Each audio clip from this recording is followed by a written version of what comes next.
the crowd of at least several thousand people that are gathered here today on what they used to call Tax Protest Day, and today we're calling it the Tea Party, and it's taking place across the United States in cities all over.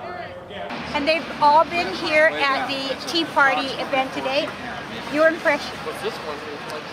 Is much bigger than it will be in Valley County tonight. We drove down from Valley County, McCall, and to see the numbers of people is very encouraging, considering that they're having ours at 5 o'clock after everybody's gone home from the city. So we're really happy we can at least be here to support Boise and the rest of the state.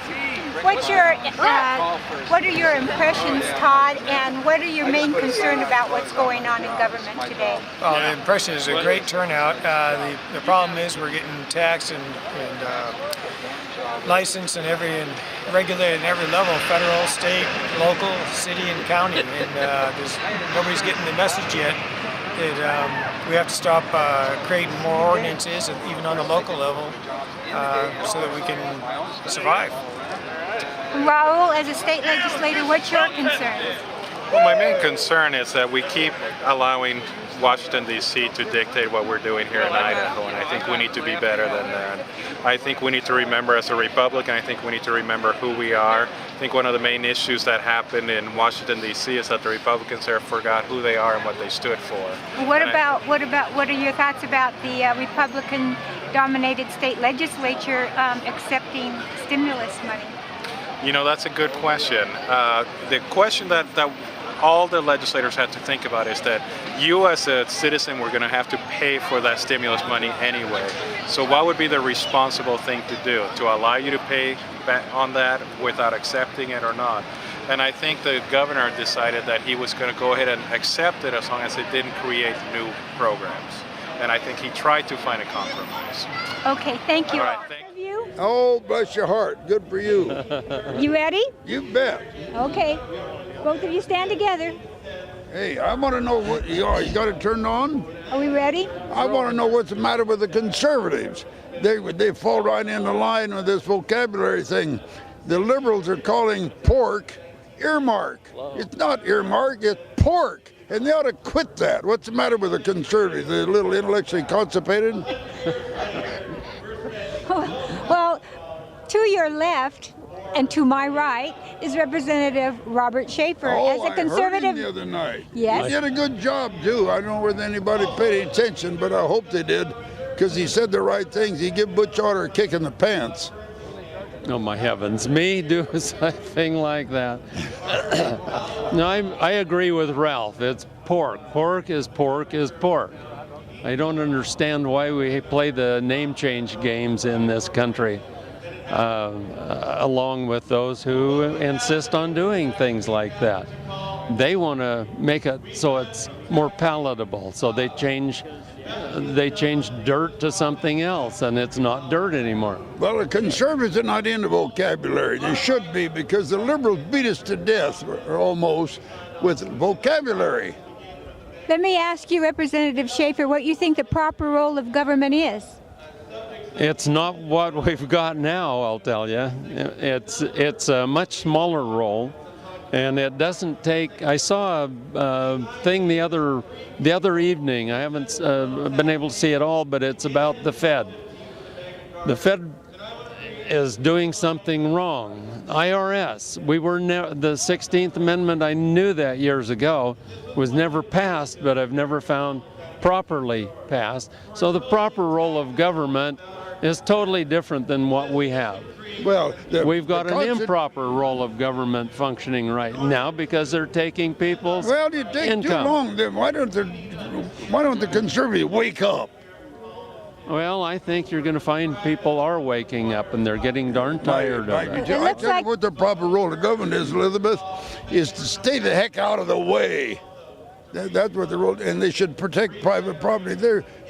Most of the people in Congress today are against private property, or else they don't know it exists. Anybody own their home anymore? Well, some people may, but most people don't. It's mortgaged and taxed to the hilt. You never own your home anymore. That's not the role of government. Well, we've lost the idea of private property. Nice to see you, Elizabeth. Yeah, good to see you. Welcome to Legislative Watch. I'm Elizabeth Allen Hodge, your host, and today this is being pre-recorded at the Capitol Annex.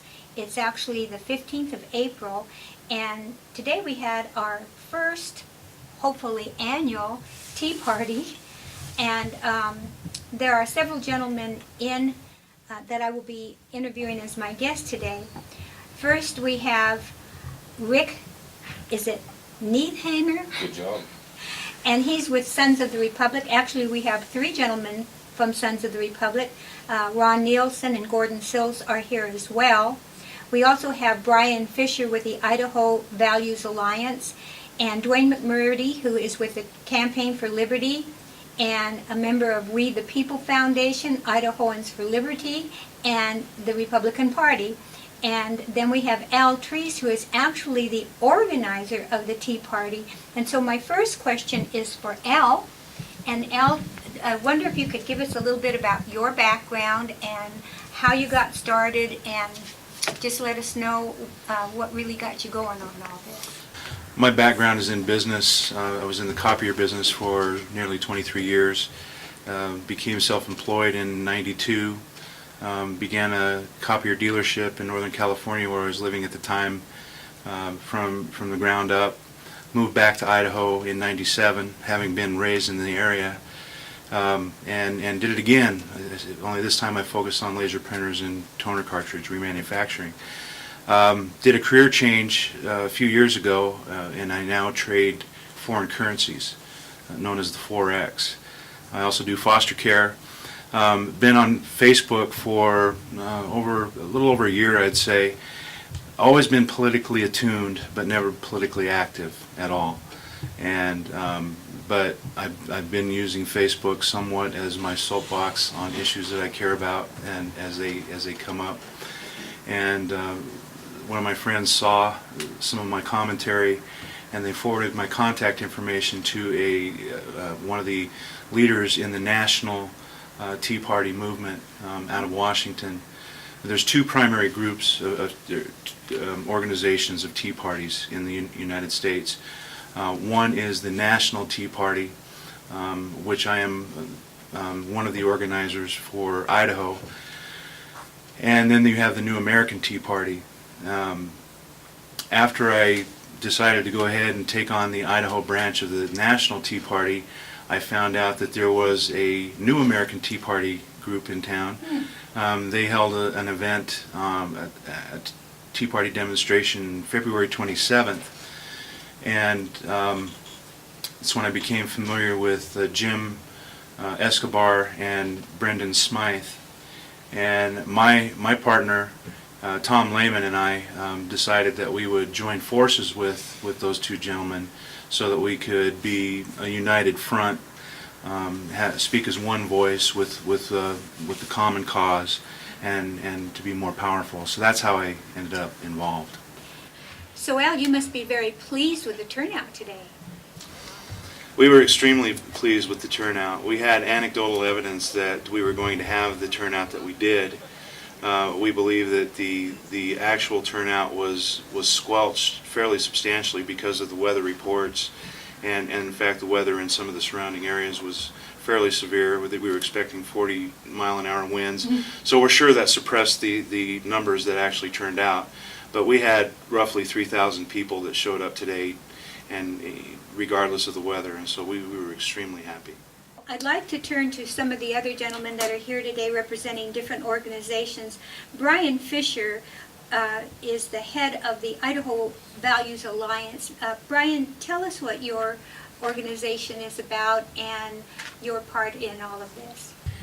Well, Liz, the Idaho Values Alliance is a nonprofit organization. Our mission is to make Idaho the friendliest place in the world to raise a family. We figure if you had some way to assess every place in the world in terms of how friendly it was to raise a family,